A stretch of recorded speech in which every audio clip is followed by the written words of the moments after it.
We are a peaceful people, struggle as we struggle, and we don't look for trouble, just ask around. But when outside faces from foreign places talk about taking over, we ain't backing down. We ain't giving up no mountains, we ain't giving up no tree, we ain't giving up no river that belongs to we. Not one blue sake, not one rice grain, not one grass, not a blade of grass. This land is all I know. We're gonna make it somehow. We will bend like a bow, but never break. Our fathers came here, and they lived and died here, and we ain't moving nowhere, make no mistake. We ain't giving up no mountains, we ain't giving up no tree, we ain't giving up no river that belongs to we. Not one blue sake, not one rice grain, not one grass, not a blade of grass. We love the open county of the Rupununi and the Essequibo, daytime or night. Though we may criticize it, this is our home, we love it, and we need to keep it. We have that right. We ain't giving up no mountains, we ain't giving up no tree, we ain't giving up no river that belongs to we. Not one blue sake, not one rice grain, not one grass, not a blade of grass. We ain't giving up no mountains, we ain't giving up no tree, we ain't giving up no river that belongs to we. Not one blue sake, not one rice grain, not one grass, not a blade of grass. We ain't giving up no mountains, we ain't giving up no tree, we ain't giving up no river that belongs to we. Not one blue sake, not one rice grain, not one grass, not a blade of grass.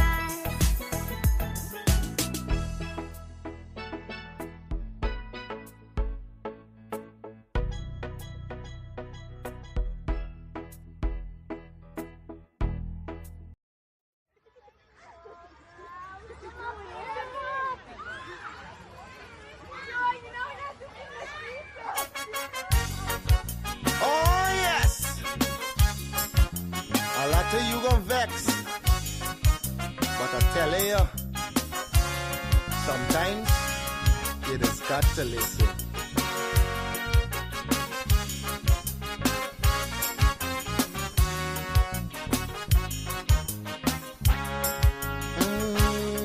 There's a child in every home and every community. They will grow up to be symbols of unity. They'll be colorblind to race and ethnicity. That's the vision of a leader like President Irfan Ali. I'm talking about the one Guyana where our people can live in peace, where every race trusts each other, where racial prejudice no longer exists. Our children will have one Guyana to grow up in a land united and free with equality and blessed with prosperity. For too long we've been fighting one another. It's race against race, but in the end the country suffer. Oh, we were born here, not in India nor Africa. But if we can't get along, the foreigners gon' eat we suffer.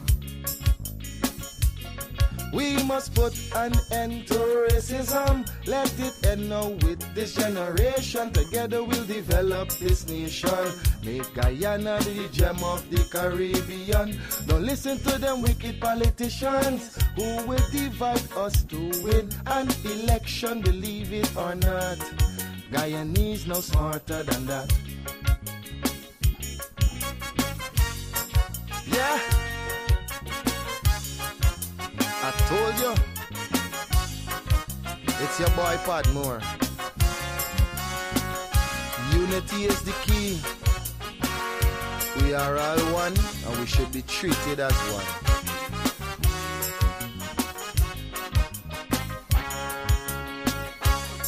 Our ancestors were slaves and laborers, but the life they endured made it better for us. We honor their sacrifice and the freedom they bought for we. But some descendants of slaves use that to fuel the rich. It doesn't matter what's your skin color, when we bleed blood it's red the same. Let's respect and love one another. When a brother cry we must feel the pain. We're Portuguese, African and Indian. We're Chinese mix up, we're Amerindians. We're all Guyanese. Let's end this segregation. I'm appealing to Guyanese in the diaspora. We welcome you home. We've got a lot to offer. It's not the same place that you run away from. Come see the paradise Guyana has now become.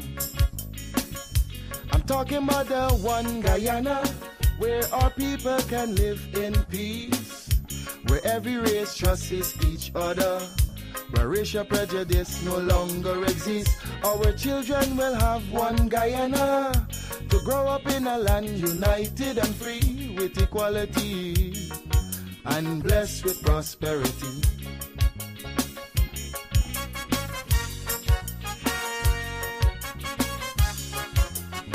It's a message I just want you to understand. Stop and think for a minute. Really think for a minute. If we can't fix the present, then we should work on the future.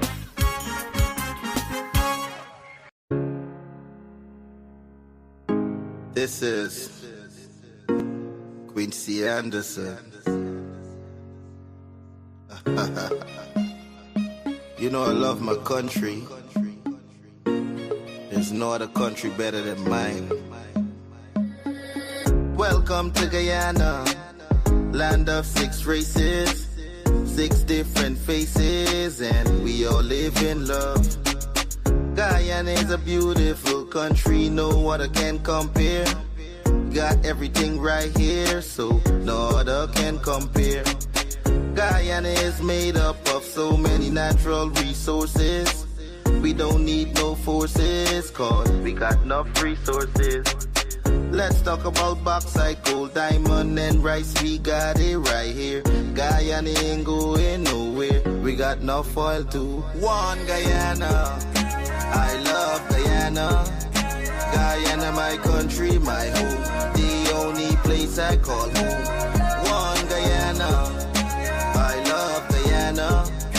Guyana, my country, my home. The only place I call home. Hey. Guyana is nice, Guyana is fun, Guyana is clean, Guyana is green, Guyana got oil, Guyana got gold, Guyana got young and Guyana got old. I ain't talking no more. Guyana got things, we growing wings and developing things. The government real and that's a big deal. I'm singing from my heart, Guyana. I love Guyana. Guyana, my country, my home. The only place I call home. One Guyana. I love Guyana. Guyana, my country, my home. The only place I call home. Welcome to Guyana, land of 6 races, 6 different faces, and we all live in love. Guyana is a beautiful country, no other can compare. Got everything right here, so no other can compare. Guyana is made up of so many natural resources. We don't need no forces, cause we got enough resources. Let's talk about bauxite, gold, diamond, and rice. We got it right here. Guyana ain't going nowhere. We got enough oil to one Guyana. I love Guyana. Guyana, my country, my home. The only place I call home. One Guyana. I love Guyana. Guyana, my country, my home. The only place I... This is Quincy Anderson. You know I love my country. There's no other country better than mine. Welcome to Guyana, land of 6 races, 6 different faces, and we all live in love. Guyana is a beautiful country, no other can compare. Got everything right here, so no other can compare. Guyana is made up of so many natural resources. We don't need no forces, cause we got enough resources. Let's talk about bauxite, gold, diamond, and rice. We got it right here. Guyana ain't going nowhere. We got enough oil to one Guyana. I love Guyana. Guyana, my country, my home. The only place I call home. One Guyana. I love Guyana. Guyana, my country, my home. The only place I call home. Hey, hey, Guyana is nice, Guyana is fun, Guyana is clean, Guyana is green, Guyana got oil, Guyana got gold, Guyana got young and Guyana got old. I ain't talking no more. Guyana got things, we growing wings and developing things. The government real and that's a big deal. I'm singing from my heart, Guyana. I love Guyana. Guyana, my country, my home. The only place I call home. One Guyana. I love Guyana. Guyana, my country, my home. The only place I call home. Welcome to Guyana, land of 6 races, 6 different faces, and we all live in love. Guyana is a beautiful country, no other can compare. Got everything right here, so no other can compare.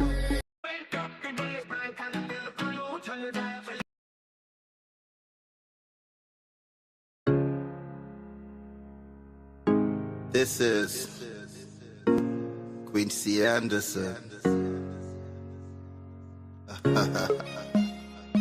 You know I love my country.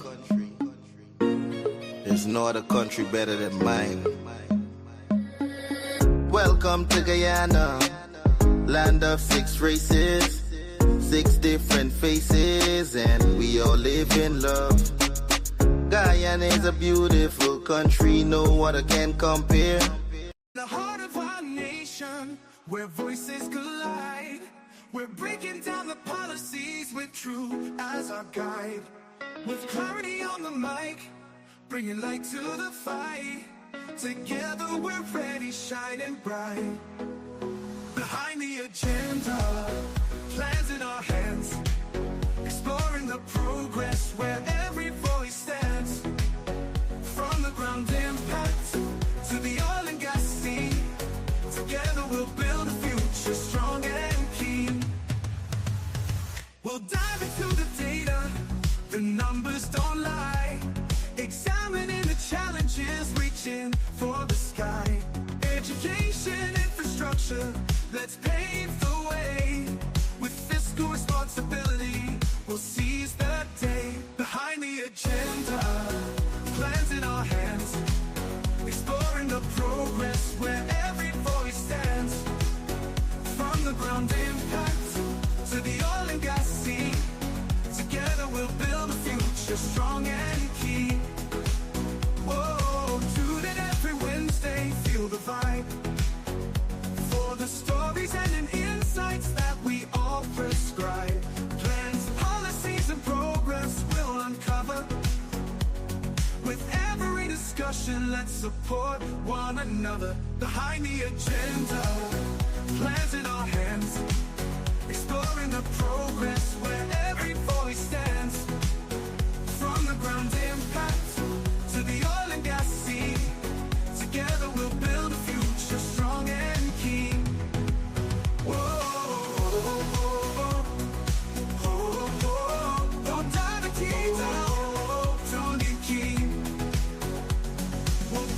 To the data, the numbers don't lie. Examining the challenges, reaching for the sky. Education, infrastructure, let's pave the way. With fiscal responsibility, we'll seize the day. Behind the agenda, plans in our hands, plans in our hands. Progress where every voice stands. In the progress, from the ground impact to the oil and gas sea. Together we'll build a future strong and keen. Good evening, and welcome to episode 2 of Behind the Agenda. It's really great to be with you this week. We had some technical difficulties last week, but we got it sorted out. Everybody is here, and we're ready and rearing to go. I trust everybody had a wonderful day today. It was productive. Not too much rain, which was good. So let's jump into our content for this evening. So again, welcome to Behind the Agenda, Plans, Policy, and Progress. Right? Tonight, we're going to be tackling key issues shaping Guyana's future. Last episode, we started comparing Guyana and Suriname's oil and gas fiscal regime. Tonight, we're diving deeper to clarify why some argue that Guyana's deal is stronger. We'll also address the recent push for a referendum to renegotiate the 2016 agreement, fueled by a survey from Ramon McRae. In the economic sphere, we'll discuss recent criticisms from Martin Gosran's concerns over the second oil audit awarded to VHE, to questions about data and ethics in our financial reporting raised by Ramesh Gampat. Finally, Christopher Ram has argued that the government's stance on legislating the cash grant may even breach the Constitution. What's behind this claim? And what does this mean for our policies? If time allows, we'll also discuss our guest response, that's Joel, his response to Vincent Alexander's recent claims on evidence surrounding political issues. There's a lot to cover tonight, so let's get into it.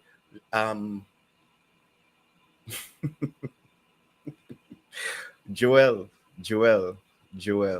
Right. So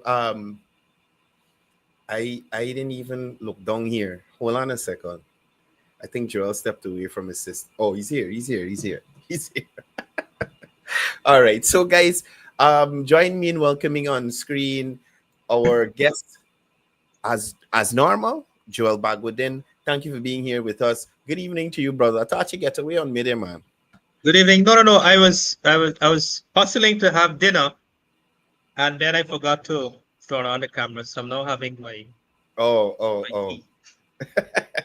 All right. So Joel, let's get right into it.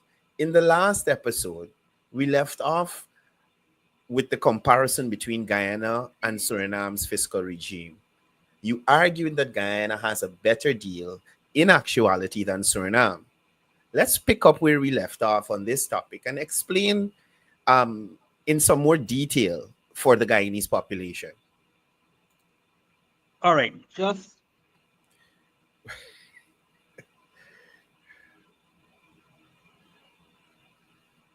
I was hoping I don't need to use my headpiece, but I need to use it because I have a lot of distraction in my background. Okay, sure. No problem. Set yourself up. Having 3 kids is not no easy distraction, right? So let me just.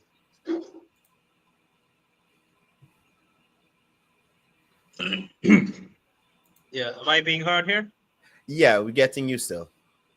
So I was saying in our first episode, we left off with the comparison between the Guyana and Suriname fiscal regimes, and you were telling us, in actuality, that Guyana has a better deal than Suriname. So I was saying, let's pick up where we left off on that topic and give some more explanation to our viewers this evening. All right. So thank you again. Good evening to the viewers, and let me let me apologize for last week again, because a couple of persons who were looking forward to the program, they messaged me and asked what happened, but it was beyond my control. So my apologies for that to the viewers.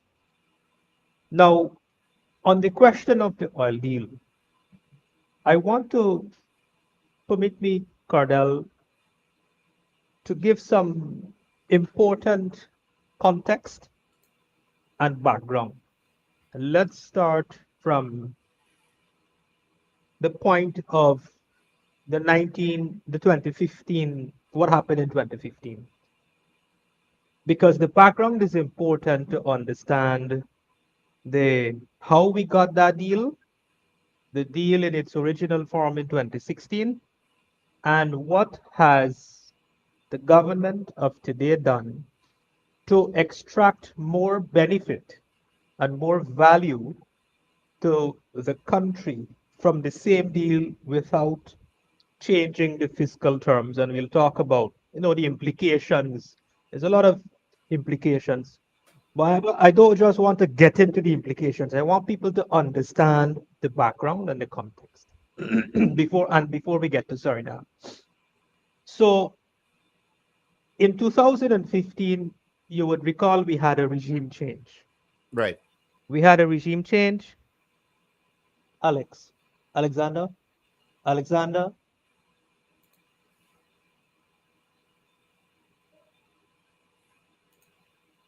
So we can just give Joel 2 minutes there, let him sort that out, and then he'll be back. Right, guys, please share the live so that we could get the message out there. So Joel looks like he's ready again. So Yeah. Let's go. Yeah, so I'm trying to minimize the background noise in Got you, no problem. So we had a regime change, and I can't ignore the Nigel Hughes from the equation, the AFC from the equation, and all the controversies surrounding the oil deal then. And we've already established, it is well established, that the AFC faction of the APNU AFC government had control of the oil and gas sector, vis-a-vis Trotman being the Minister of Natural Resources and Nigel Hughes being part of the AFC, being chairman for the AFC at that point. Right. So the deal was struck. We know about the story with the cabinet paper, Exxon writing the cabinet paper or the cabinet memo. Now, why I'm bringing this into the question or bringing it to the fore, because I want viewers to understand, I want the people to understand, the people of this country to understand that as we speak, Exxon is financing Nigel Hughes, backing Nigel Hughes as the presidential candidate of the AFC. They're funding him. They have no apologies about it. And the whole controversy involving me as well when I terminated my contract and I made a big deal about it and so on. That was Right. played out in the media. And I did several interviews on that. So they're backing Nigel Hughes. The question is, and somebody asked me this, only yesterday, why would Exxon back Nigel Hughes? Well, the reason why Exxon would back Nigel Hughes is because it was his party, when they were in government, that gave to Exxon everything that they wanted. There was no independence. Exxon said jump, AFC said how high. And I can speak to this authoritatively because I was at the private sector commission at that time Okay. when we were fighting for local content. When the local content was a big fight, Exxon likes weak governments. Exxon likes weak governments. The APNU AFC was a weak government, as is demonstrated in their performance as opposition. They were a weak government and they're a weak opposition. Exxon loves that because Exxon could get their way around them. Exxon Mm, could, well, they don't have to bully them. They just don't have the capacity and the technical capacity and the wherewithal and the political will to stand up to Exxon and said, no, we have to get this. Like how the incumbent said, no, we have to get local content law. We have to right. move it to legislation. Right. Trinidad and Tobago, that has been in oil and gas for over 100 years, they have a policy to date.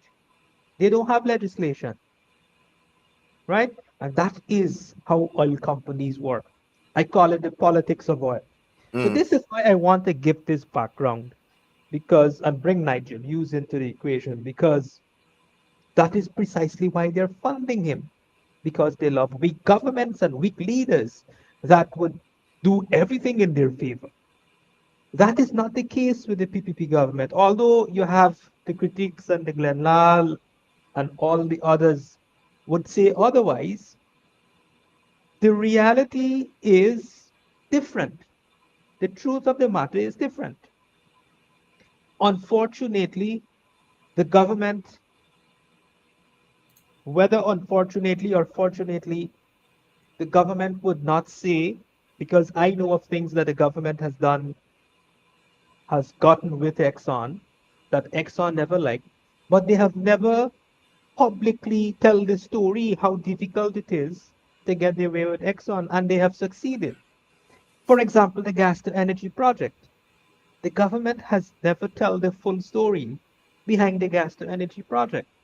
I know of some of the stories because I had to deal with it from different in different portfolios in different capacities that I held at that time. Now, I right. don't want to digress too much to get into those stories because I won't get to the question.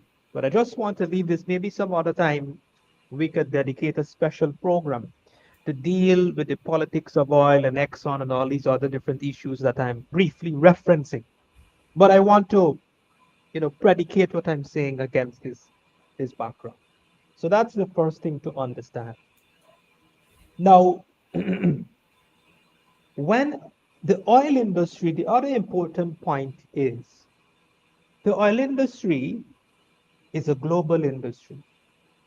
So, although we are a small country, the industry is a global industry. It is not divorced from that global industry.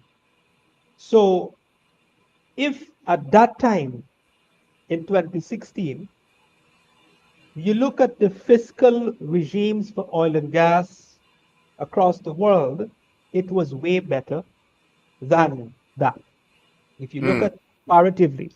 mm, So, but because we had a government that signed on to this deal that was so favorable to the oil companies and less favorable to Guyana, and we could quarrel for as long as we want, that has impacted changes globally because we had a government that signed on to that deal and Exxon was able to move into production under the 2016 agreement. The rest of the industry in the world, other countries, and anybody could go and independently check this. Anybody could independently research, fact check, and verify. You would see, and I could name a few countries, the United Kingdom. mm, If you look at the United Kingdom that has been in this business for a long time, their fiscal regime for oil and gas has been consistently liberalize towards becoming more competitive. And you could go and check it. African countries that are involved in oil and gas production, Trinidad and Tobago, they have liberalized their fiscal regime to make it more attractive. United Kingdom, Trinidad and Tobago, and Suriname.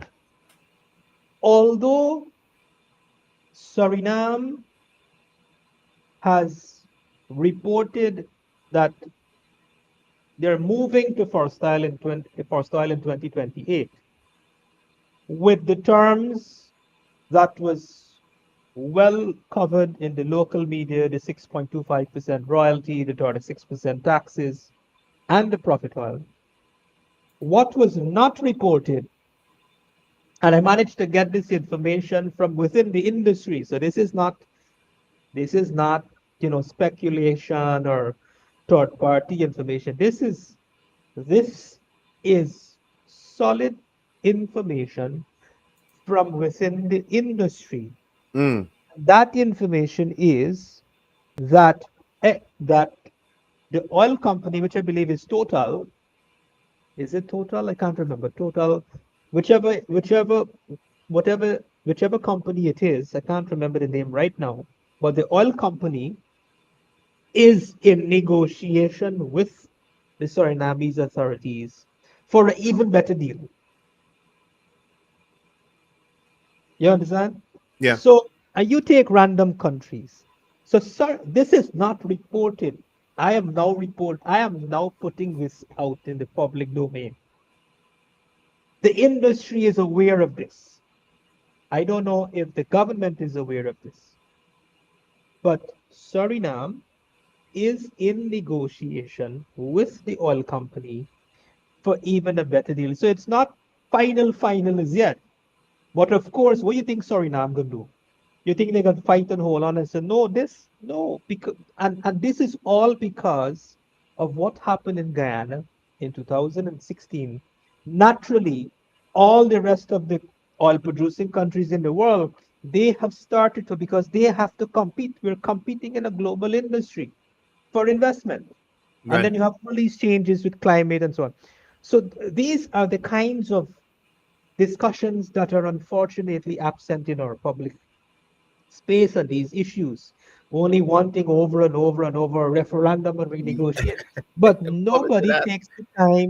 nobody takes the time to explain and to debate the complexities of these issues, the global dynamics of these issues, the implication of these issues Mm. domestically for policymakers and for the rest of the industry globally. Yeah. Yeah.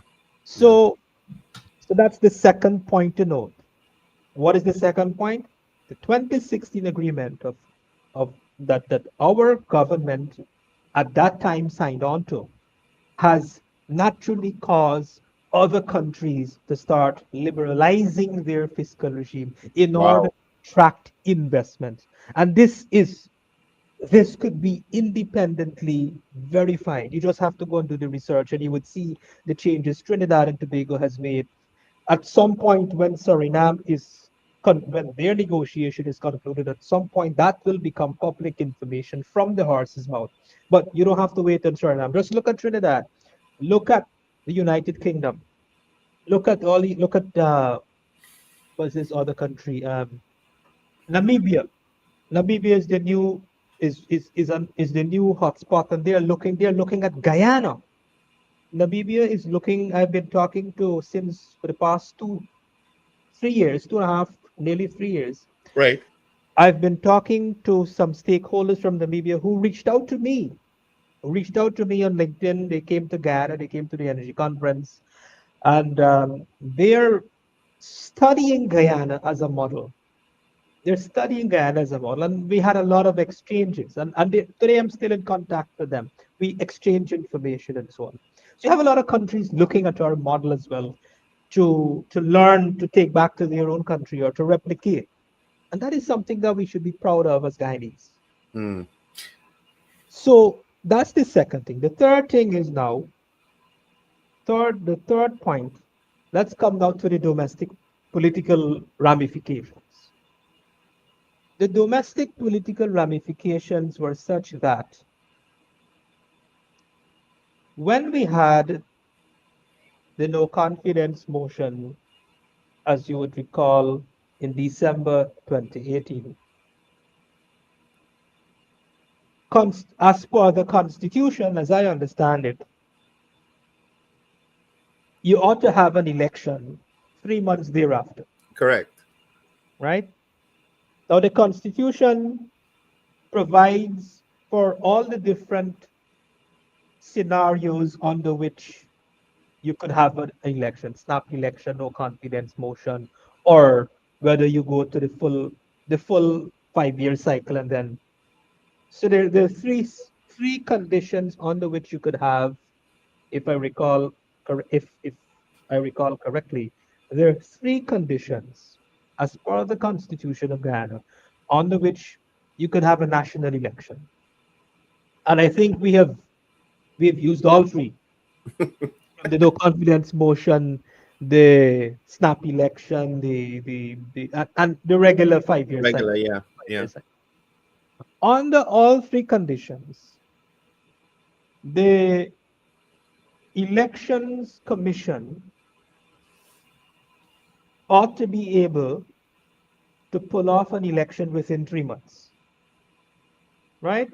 So that is why I'm saying that, and you had this argument articulated by none other than the legal luminaries, the Attorney General back then, he was in opposition. Those arguments, those legal arguments were well articulated in the public domain by the legal luminaries. So it's not just my interpretation. And so that never happened. And it never happened, which means it was a violation of the Constitution.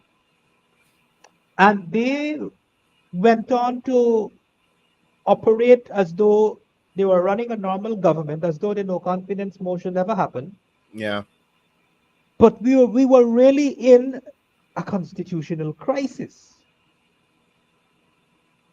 And so Exxon calculated that, well, we got some time, and before we have a regime change, let's move the production to seal this deal, because that would now make it difficult for any renegotiation. So they went to, and now that I'm talking about it, I'm now thinking that this could have very well been a plan with Nigel Hughes and Exxon. So I haven't thought of this before. I'm now thinking as I'm making this presentation. So here's the thought. So we know we've established that Nigel Hughes has been their lawyer since 2015. Who engineered the 32-33 nonsense? Nigel Hughes. Now, politically, and the politicians on the PPP side, understandably, we made fun of him, and we continue to make fun of him that he don't know math. But it is not that Nigel Hughes don't know math. Nigel Hughes engineered that to buy time for the affluent government so that they could get, because he knew that will go to court, the court process is going to take long. What he has done effectively, he has bought time for the government.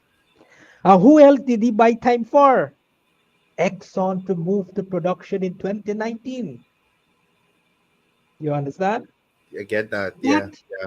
Now I'm thinking about it. That may have very well been a plan between Exxon and Nigel Hughes to find a way to keep the affluent government for another year so that we could move the production quickly, to protect, to seal our deal once you move, because in that agreement you have the stability clause. So even if the PPP wanted to renegotiate, that has now become difficult. Now, if you had an election in March of 2019, the possibility of or the likelihood of renegotiating that deal would have been higher because by then you would not have you didn't start production. Right. You didn't start production. So now we have a new regime. You didn't start production as yet. Let's discuss this agreement because Yeah. we didn't move to production as yet.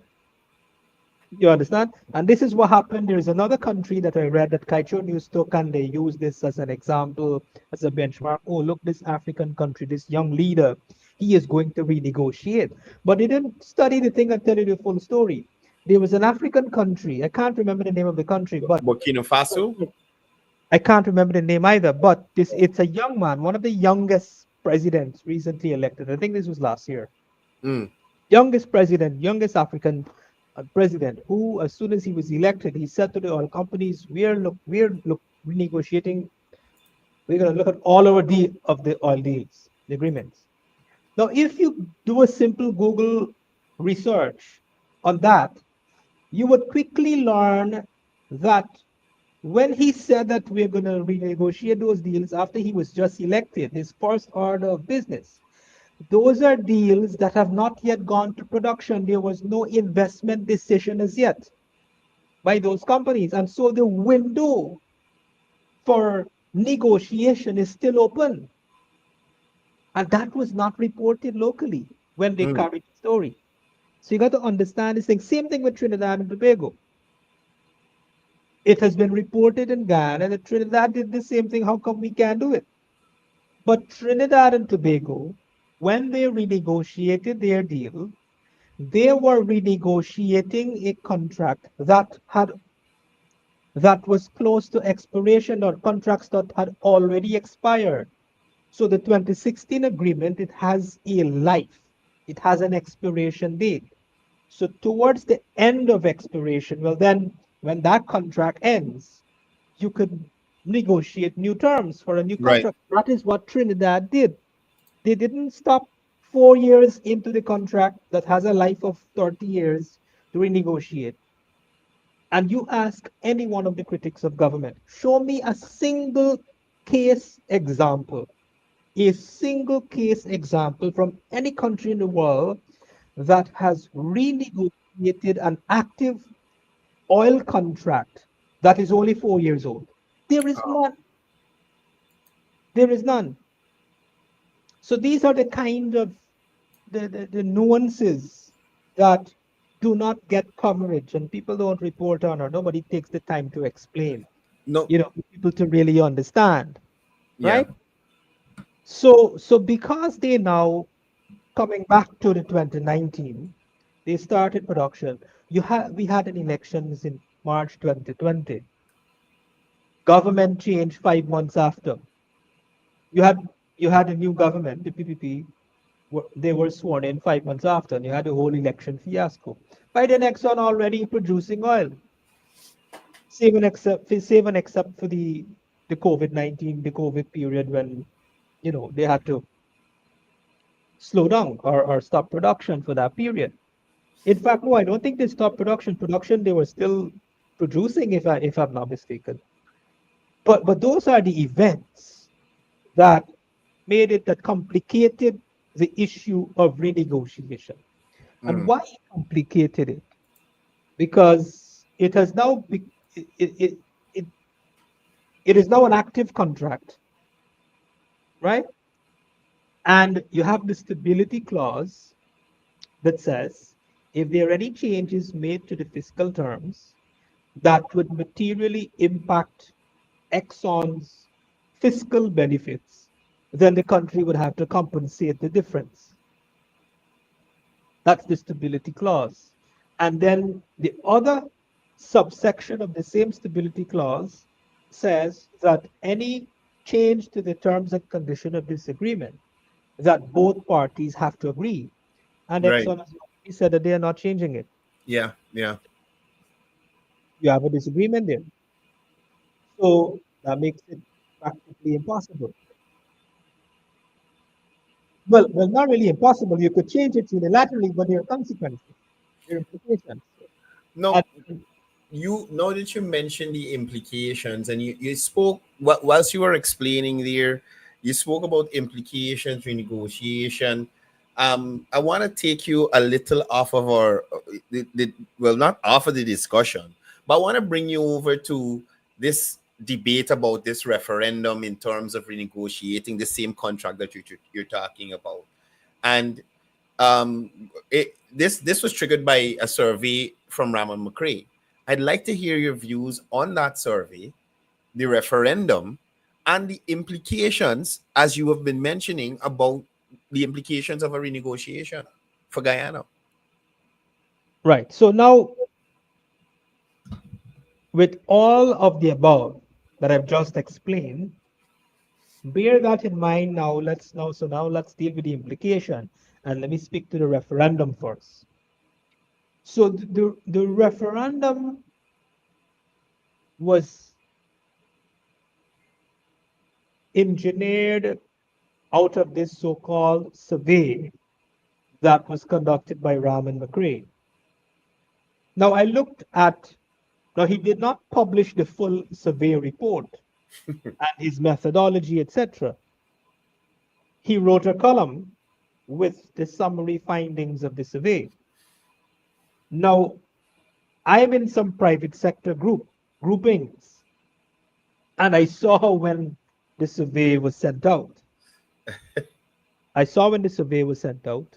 And I click on the survey. I didn't fill it out, but I just click on it because I wanted to see what were the questions, right? To make an assessment from the from that aspect of the methodology, the questions. Right. The questions were, I would not even go as far to say that the methodology of the survey, from the looking at the structure of the question, that it was a scientific method. They were basic questions. Do you think the oil contract should be renegotiated? Yes or no? That's the kind of questions for the survey. No, I wish I had taken a full copy of it, but that's an idea of, very Simple. basic questions and yes or no answer.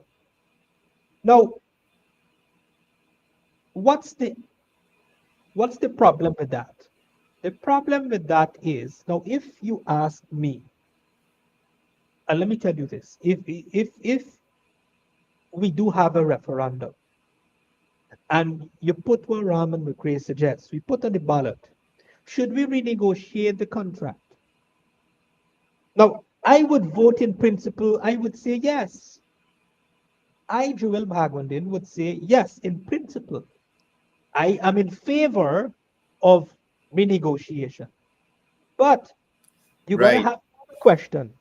And the other question now would be, What cost? are you prepared to live with the implications that would follow? Yeah. My answer to that would be no. So yes, in principle, I'm in favor of a referendum to renegotiate. But I am not prepared to live with the implications that would follow. And what are the implications? Let's use this example. And when I made this argument in another group, it was dismissed to say, well, that's Venezuelan Exxon. That wouldn't happen in Guyana. And what happened with Venezuelan Exxon? Exactly the same thing. The only difference is we have that case study. We have a case study that we could learn from. So Venezuela had exactly what this group of people in Guyana, the critics, the referendum crew, are pushing for. They did exactly that. They entered into an agreement on the Chavez with Exxon and another company that they had a co-venture with. And Chavez then, after they made the commercial discovery, and they were now moving to development of moving to develop the resource to prepare for production. When they done spend all that money, Chavez then went to his National Assembly and unilaterally changed the terms of the agreement and nationalized the oil block, nationalize it unilaterally. And that stunt marked the beginning of the downfall of Venezuela. Wow. They went not well. That, of course, Exxon, the oil companies made a big deal. Production was halted. They went to arbitration through international arbitration, international arbitration. I think it was the World Bank. There is a unit or an arm under the World Bank that deals with international arbitration on investment agreements. And so that was the institution they went for the arbitration. And the arbitration process took 10 years before it was settled, before Wow. they were ruling. 10 years. So in 10 years, there is no production happening. They now moved to arbitration. Took 10 years. And Exxon was seeking $40 billion US dollars in compensation. Through the arbitration process, they were awarded 10 billion US dollars. Exxon and the other company, they were awarded 10 billion US dollars. We don't have 10 billion US dollars in the bank. And imagine, look what is taking place in this country now. If we do that, and Exxon says, okay, we're going to arbitration, a 10-year process, you have an instant cessation of production. Yeah. So the local content spend of $700 million a year gone, 6,000 jobs in that sector alone gone. You have over 3 billion US dollars that coming into the national treasury now, gone. So that's 3, 4, you're talking about maybe $4 billion with local content spent included, gone. $4 billion gone, $800 billion gone, right? And the loss of maybe 6,000 jobs in this sector. Now, so as I said, there are some people who said, "Oh, that's nonsense. That's nonsense. That would happen in Guyana." Well, forget about the Venezuela case study. We have a dispute right now. The 214 million audit discrepancy Right. coming out of the audit, the 214 million US dollars that the auditors said should not be in cost oil, and the government is working with what the auditor says. Exxon is disputing that, and the government says, no, we are not changing our position. Exxon says, we are not changing our position. So how do we solve this issue? Arbitration. Now, before we get to arbitration, you try to mediate. Where are we in that? Are we in has the mediation commenced? We don't have the arbitration yet. And how long this story come out? 2 years now? Yeah. We are 2 years already, and we can't even move to arbitration as yet for that 214 million audit. You hear me? Yeah. We can't move on to now. And that's just the audit. So when will we get to arbitration? And you know what is my estimation? It will take 10 years to solve that case.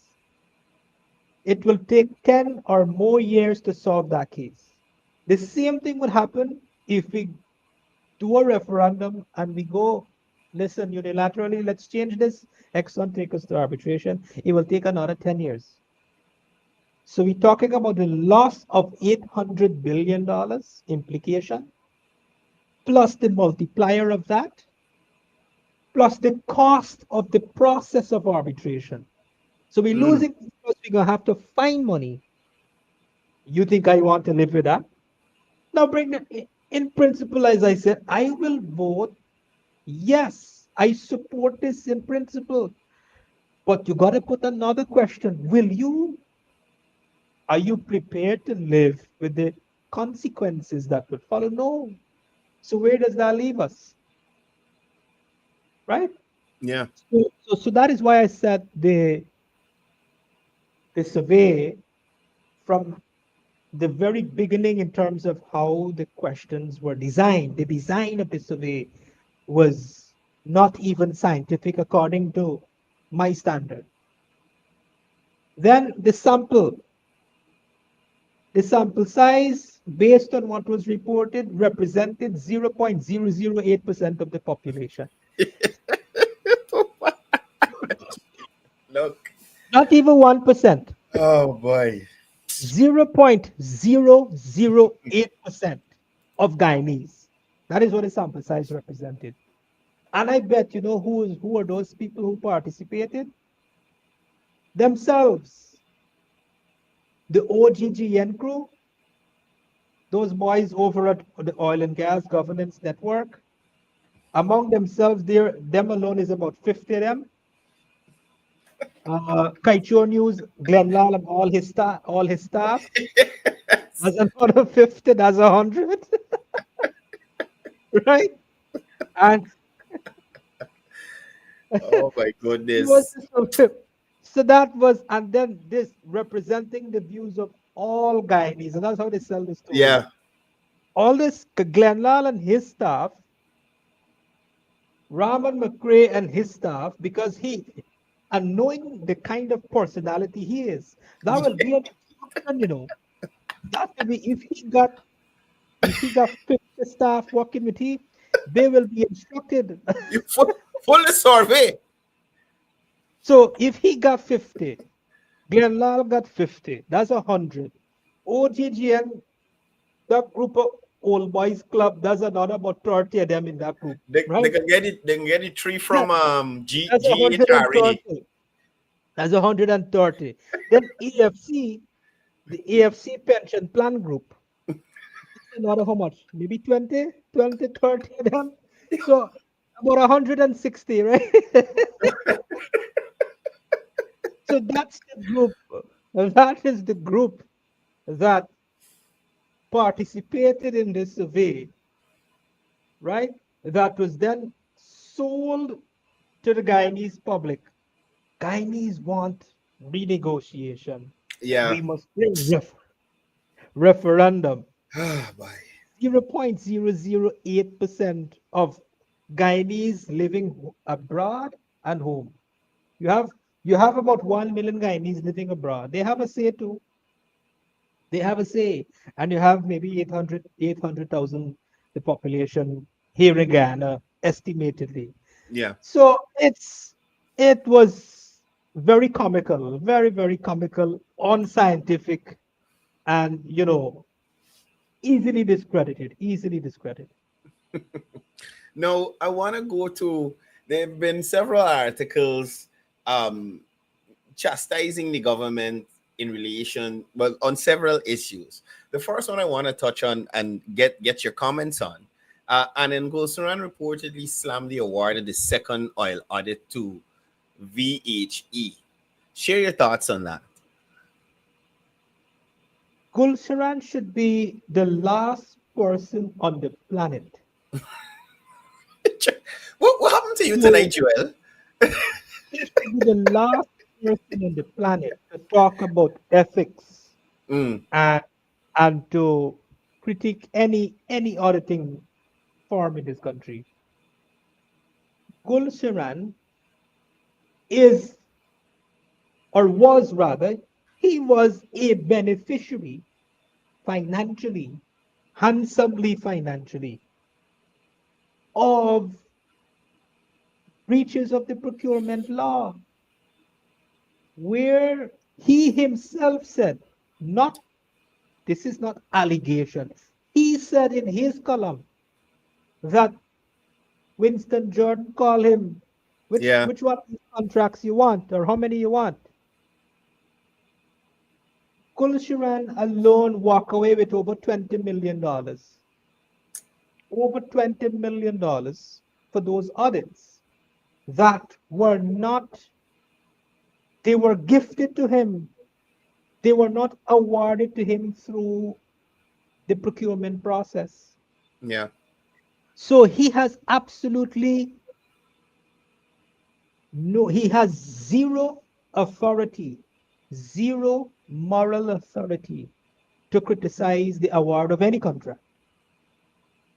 With respect to this particular contract, the cost oil audit, that was above board in terms of the procurement process.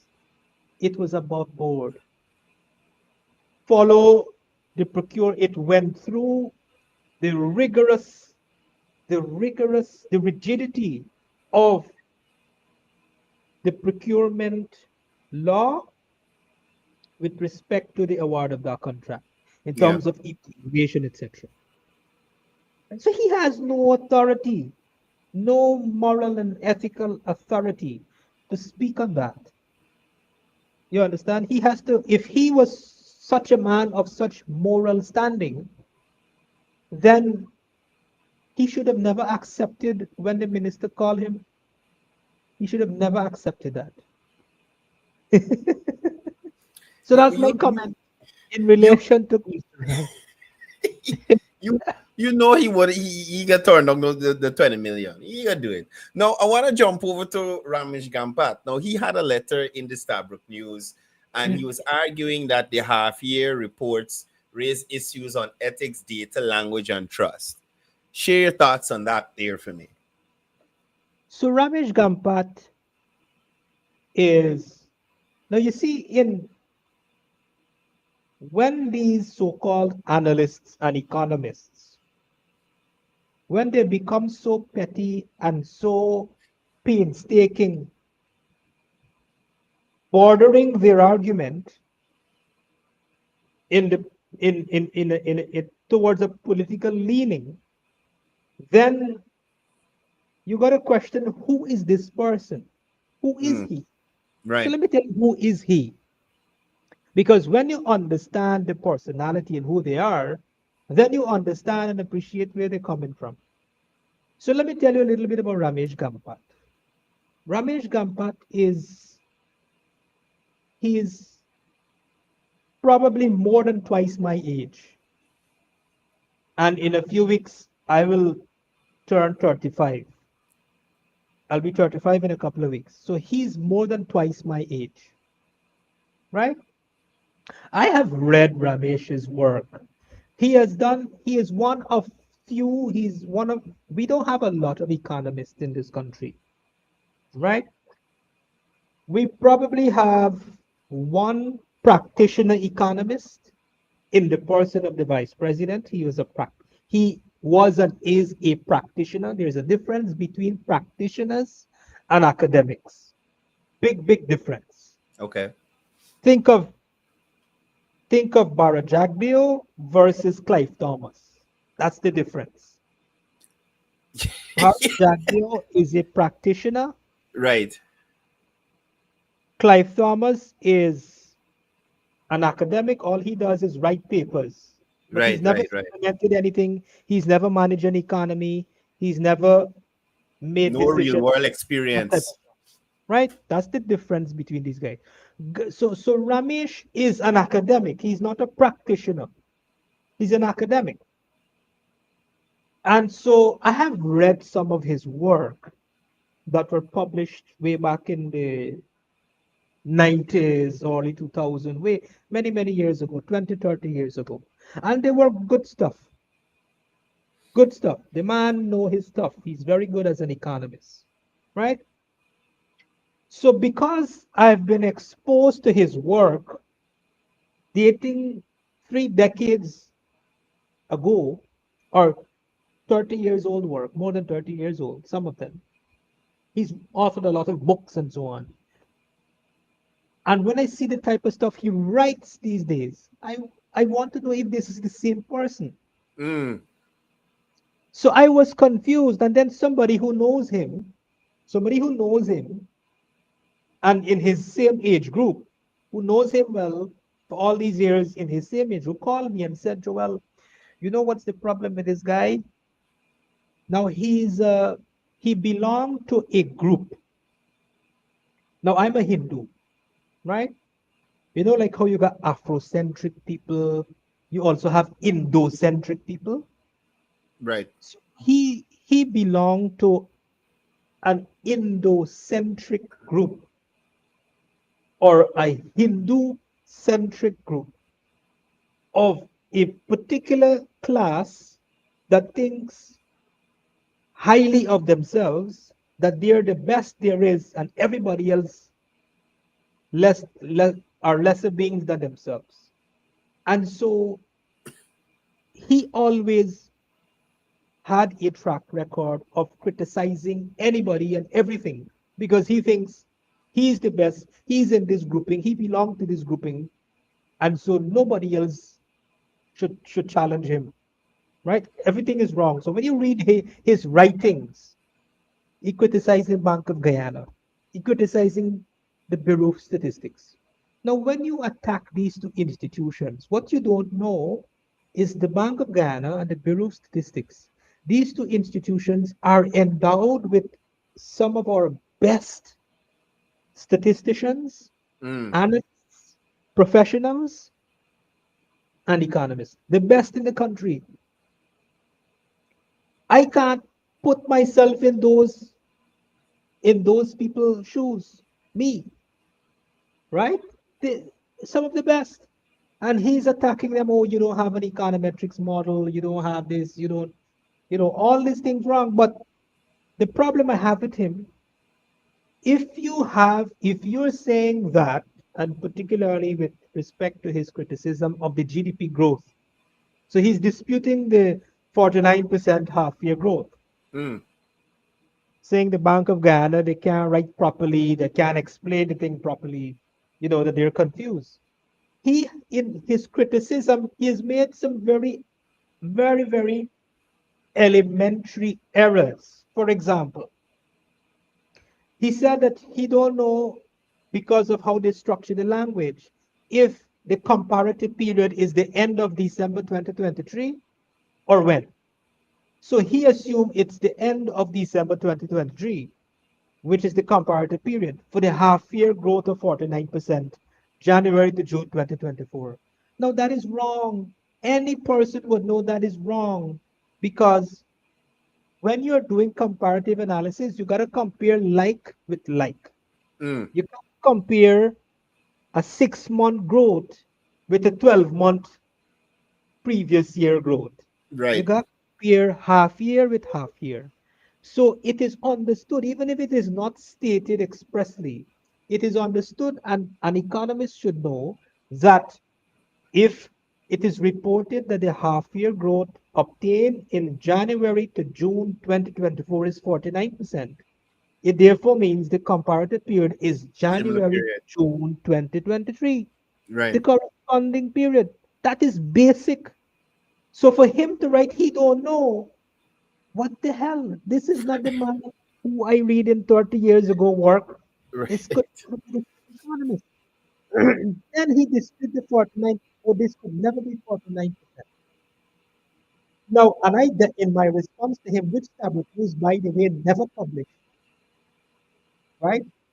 I argued, I said, if you are an economist who is worth your salt, any economist worth your salt, got to be able to independently test the veracity of the GDP growth.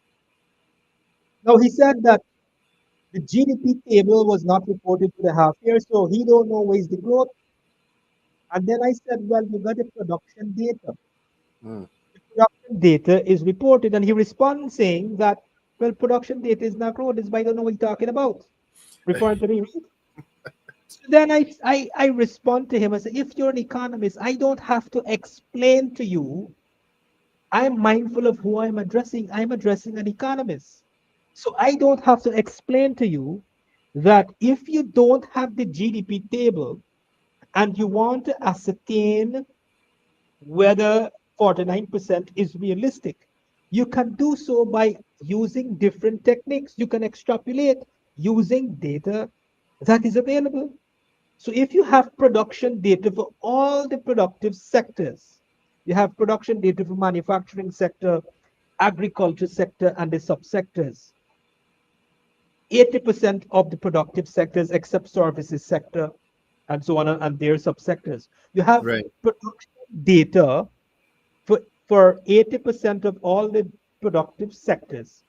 An economist ought to be able to take that data and extrapolate to test the veracity of the number of the growth. Because GDP is measured in Guyana. There are three ways to measure GDP. There's the income method, expenditure method, and production method. Now we use the production method. So production is, so if we are producing 100,000 barrels of oil per day, right? That is production. We produce 100 million barrels of oil in the oil sector last year. This year we produced 200 million. So that's your growth in production, right? The same goes to all the sectors. What's the production? What's the output in agriculture? How much tonnage of sugar we produce? How much tonnage of rice we produce? How much tonnage of livestock we produce? Well, you got tonnage here. You got different metrics of we use different metrics of measurement for Right. different you ton for some things you tonnage, kilogram, and so on, right? And so you have the GDP at current prices for last year.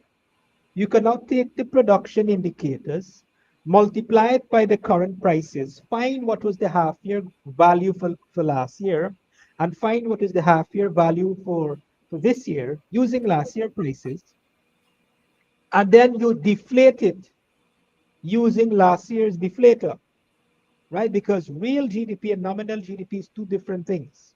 It's two different concepts, and there are different methodologies in how you measure real GDP and nominal GDP. But an economist is trained to do these things. I'm just explaining what an economist can do, which is what me as a financial analyst can also do the same thing, because you get some of the same training too, right? To test the veracity of the GDP growth. And when I did that exercise, I found that using 80% of the production indicators, then you can extrapolate. If you have production indicators for 80% of the economy, right? Then you can solve the value for the difference. What if we know 80% is equal to this in terms of value, then how much is 100%? Then you solve a mathematical equation. So, and when I did that exercise, I found that the GDP growth was 42%, because you're not going to get exactly the same result because we're extrapolating, we're just testing the veracity of the number. I got Right. 42 for the overall GDP growth, and I got 9% for the non-oil economy, the non-oil GDP growth. The actual, how does that compare to the actual numbers?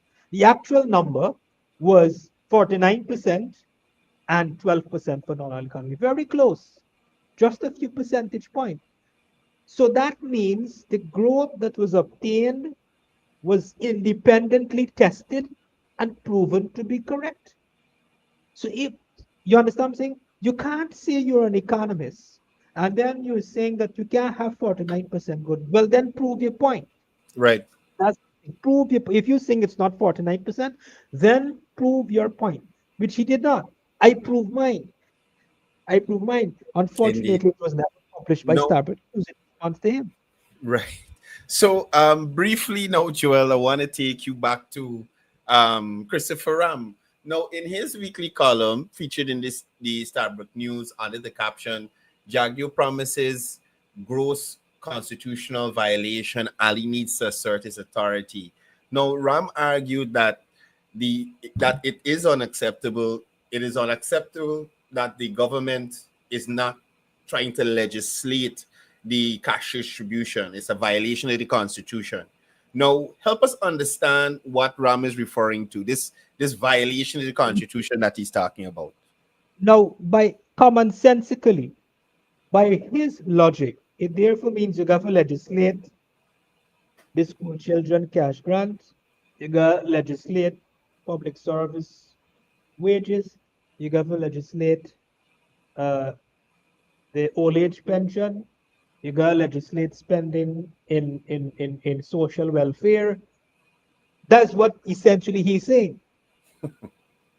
Uh, you don't have to. He doesn't understand what he's reading in the Constitution. The Constitution that the article that he's citing or he's quoting, whereby you got to have legislative authority. The authority is the Fiscal Management and Accountability Act. Oh, There is a special piece of legislation that governs the withdrawals from consolidated fund and in fact governs the spending of public funds, the deposits and expenditure of public funds governed by that act. And there is no withdrawal that that is not authorized following the procedures laid out therein, right?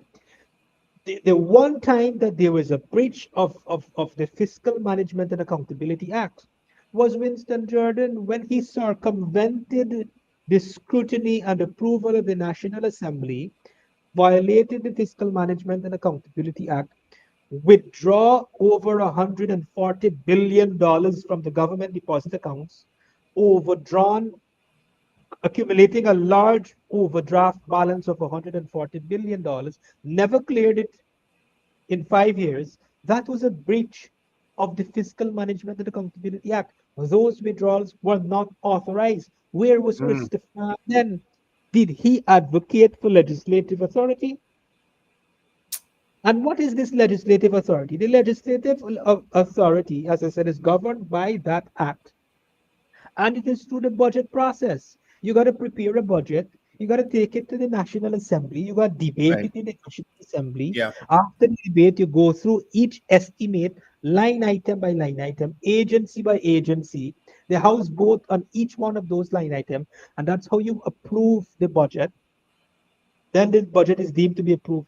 Then you have to now gazette an order. You have to, an appropriation act is then passed. An appropriation act is then assented to, which is gazetted. So that's the procedure. That's so there's no violation of the Constitution. He has to read. Joel. And this is a man who wanted to be finance minister. He was quoting Jack Deere when he was president. I'm told he was quoting Jack Deere when he was president before Ashney became finance minister, and he wanted to be finance minister. They dropped him. Some characters. Joel, we out of time, but I going to find 3 minutes. 3 minutes. I want to ask your thoughts. Now, there's been a lot of conversation surrounding the 5:30 meeting and, what took place there. Share your thoughts on that meeting, the president taking charge, so to speak, of the situation. Share your thoughts on that for me. So, what has manifested there in the public on national television and to the entire world is something that I've always been saying for a long time, that the government's biggest challenge is execution of projects, execution of its policies, execution. And when I say execution, we're talking about the administrative mechanism, the administration of government, which is the public sector agencies, the ministries, Yeah. the agencies. Implementation is a big problem. We know that. I know that. I said that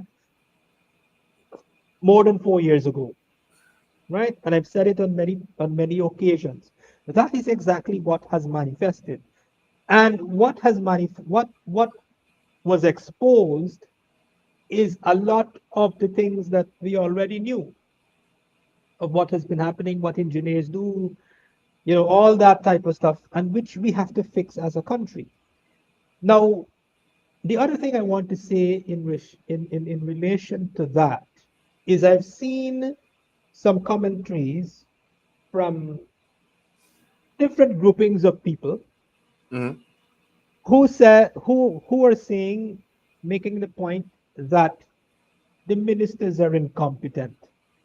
This shows the incompetence of the ministers or the incompetence of, the executive itself.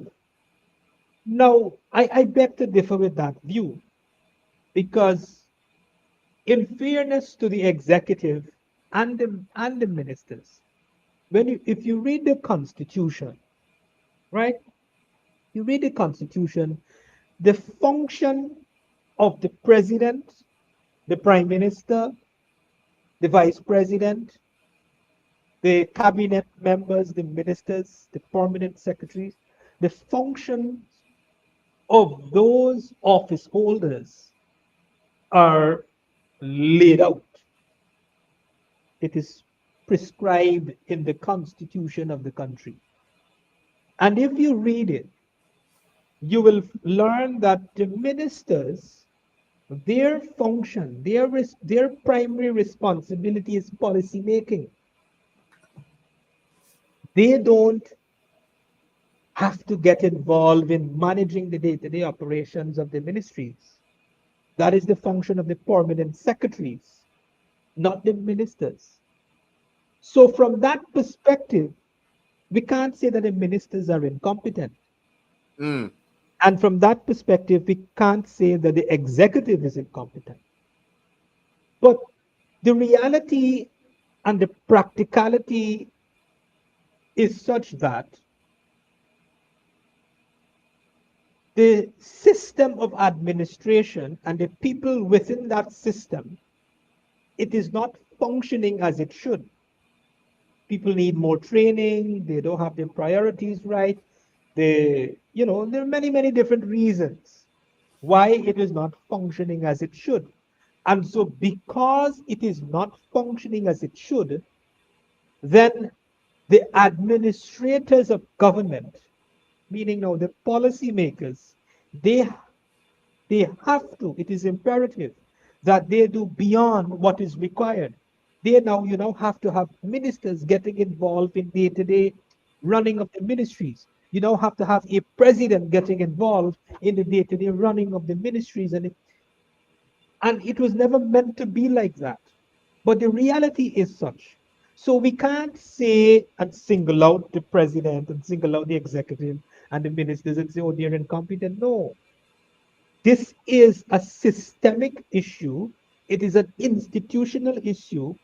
And every single person, every technocrat, every public servant have a responsibility to improve on the quality of service they deliver, to invest in themselves, self-development, to develop their competencies and their capabilities. And if you choose to be a career public servant, then you have to know that you're choosing to be a servant of the nation, and so you have to deliver above and beyond. Right. The rewards will come. The rewards will come. But this is what you have chosen. And so you have to prepare yourself to deliver quality, and Yeah. you have to also put in the time and the effort to achieve the desired result. Because the desired result ultimately is for all of us to benefit and enjoy and to reap the fruits. Their children, our children too. Right? So that's Indeed. my comment. So that's my comment on that. Indeed, indeed. We're out of time. Like we gotta make this a 2 hour program or what, Joel? Um, Thank you for being here and sharing with us this evening, helping us to have a better grasp of the oil and gas sector and some of the dynamics there, and giving us more insight to some of these letter writers and article writers that are featured in the daily newspapers. We'll see you back on the 27th of November for the next episode. Thank you for the viewers for tuning in as usual. Please share the live so persons who were not able to tune into the live, whilst we were live, will be able to, look at the rebroadcast. Remember, Behind the Agenda is on every other Wednesday with myself and commentary from Joel Bagwadin. Thank you again for being here. You do have a great night, and see you the 27th of November for the next episode. You guys take care. Joel, have a great night. Thank you. Have a good night.